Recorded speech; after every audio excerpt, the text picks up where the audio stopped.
Good afternoon, it's Craig Calder. Welcome to Yellow Shelf, Craig. Thank you so much, Joe. Lovely to be here. Awesome. Craig, you've got a new book coming out called Problem Hunter. I do. Yeah, tell us all about it. I know it's coming out in early March, but it is available for pre-order. So tell us what we need to know about this fabulous new book of yours. All right, thank you. So, Problem Hunter aims to help people accelerate their careers and for leaders of teams to create amazing and unstoppable forces within their business by doing one thing really well, and that is to learn how to find and solve problems that matter, not to wait for them, to actually hunt for them. Okay.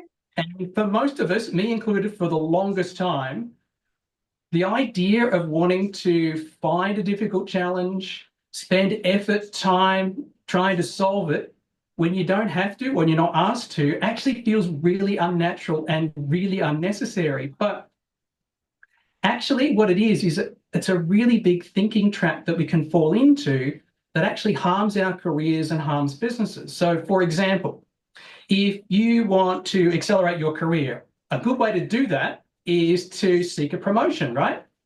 Mhm. And a way to get promoted is you got to find a way to stand out amongst the crowd. And to stand out, the best way to do that is to take initiative, which means that you need to hunt for and solve problems that you haven't been asked to, that really make a difference, that help you stand out from others.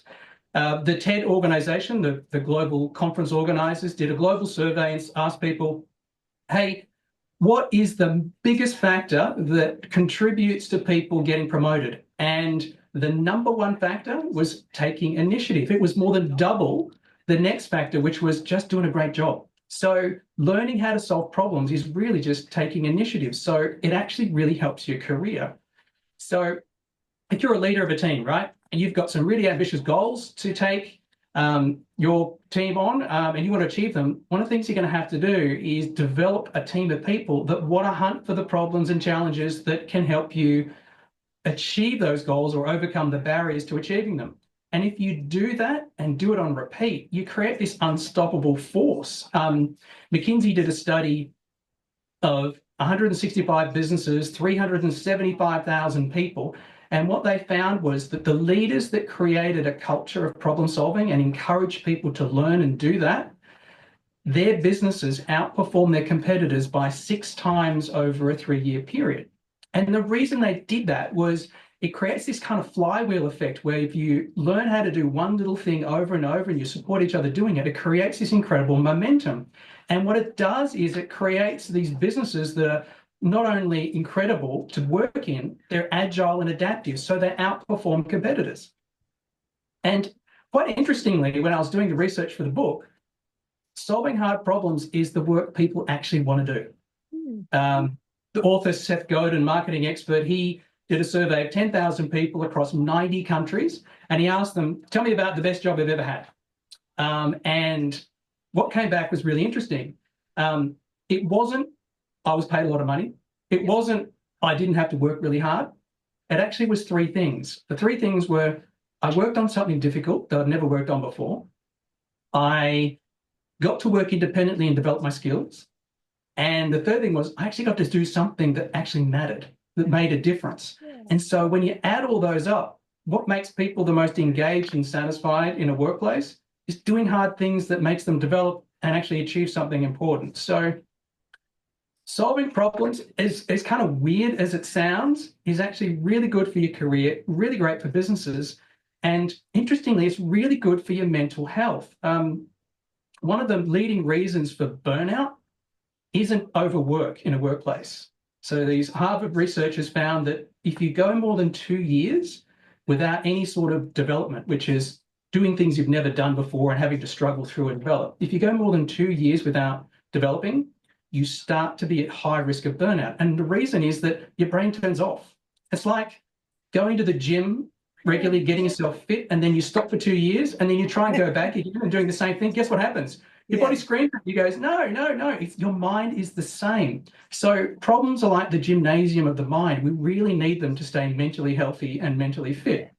And so the issue that I'm trying to solve with Problem Hunter is that problems for most people, they just feel like hard work, you Yeah. know, because our brain gets into this rut sometimes where we get into our comfort zone. We learn how to do something at a workplace and go, oh, I can do this. It's all very easy. But it's actually this false reality that comfort is good. Actually, it's not good.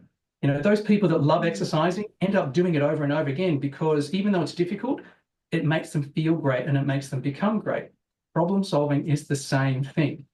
So it's really good for our mental health too. So what I'm trying to do with this book is two things. Yep. I'm trying to make it easier for people to want to find and solve hard problems. Sure. And I'm trying to make it easier for people to be able to Yeah. find and solve problems. And the difference with this book to other problem solving books is that most texts on this topic cover a method of solving a specific problem like marketing or HR or finance. Yeah. So they'll have like a 5 or 6, 7-step method, or they might even have some skills in there that help.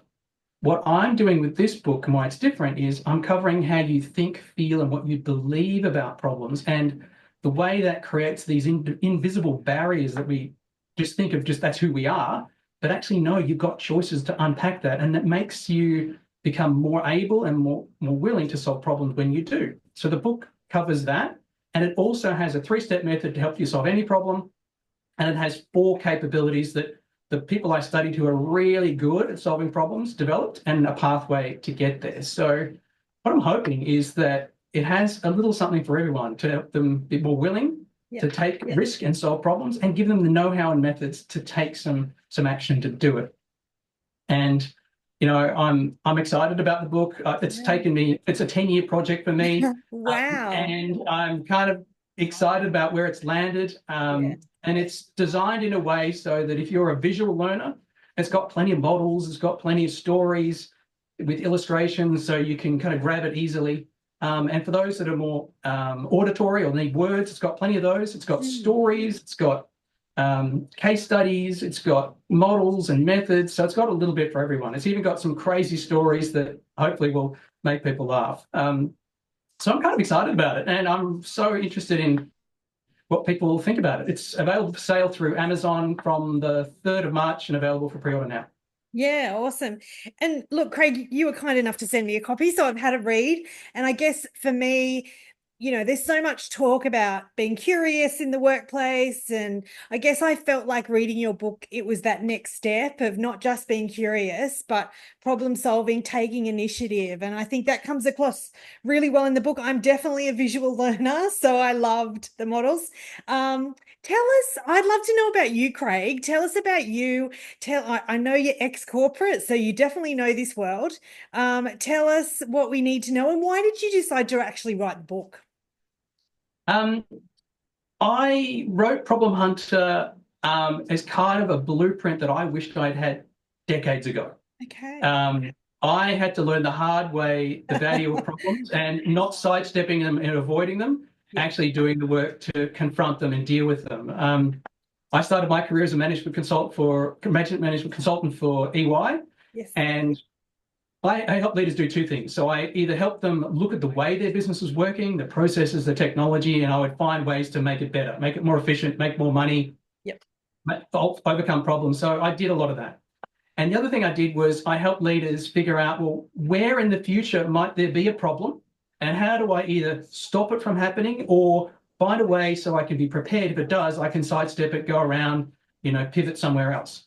And so I became really good at spotting problems. Okay. I became good at telling other people how to solve them. What I didn't do, and what I realized was my problem, is that I didn't do the solving bit. It's kind of like going to the gym and only working one arm, and then later on going, I need 2 arms, and you just become unbalanced and vulnerable. And what happened to me in my early 40s was I got fired from my job, and then a few months later, my marriage broke down and I lost my family. So at one point, I kind of was scraping the barrel of life going, why the hell am I in this spot? And what I realized was I was good at spotting problems and avoiding them, and I sucked at doing the solving bit, the hard bit, and that actually the most useful and the most helpful bit I didn't do.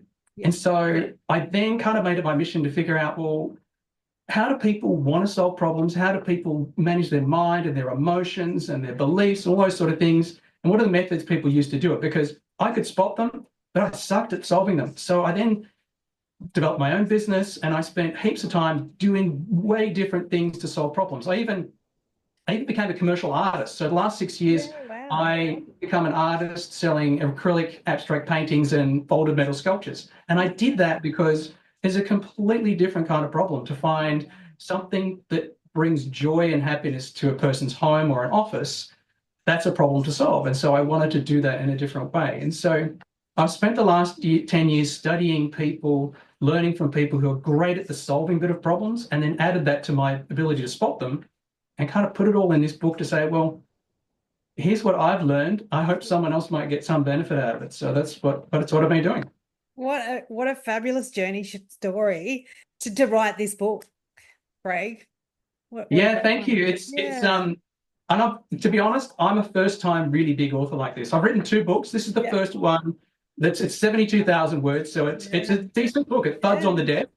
And I had to learn how to write as well as what to write. And that process is kind of like, you remember Tony Robbins? He was the you know uh, Guru.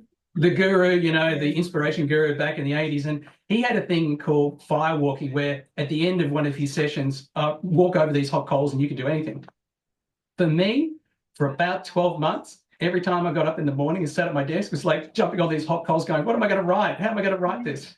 But every day you kind of develop the muscle and you develop the resistance and the ability to do it. But it was difficult, but interestingly, I ended up really loving writing and I'm going to miss it. Oh, never say never. You never know. There might be a book. I was thinking when I was reading your book, you know, the support piece in this for leaders, the support piece in if you're working in an organization that won't let you find problems. Like I feel like there's so much, you could deep dive into. But hey, I'm not going to tell you to write another book unless you want to.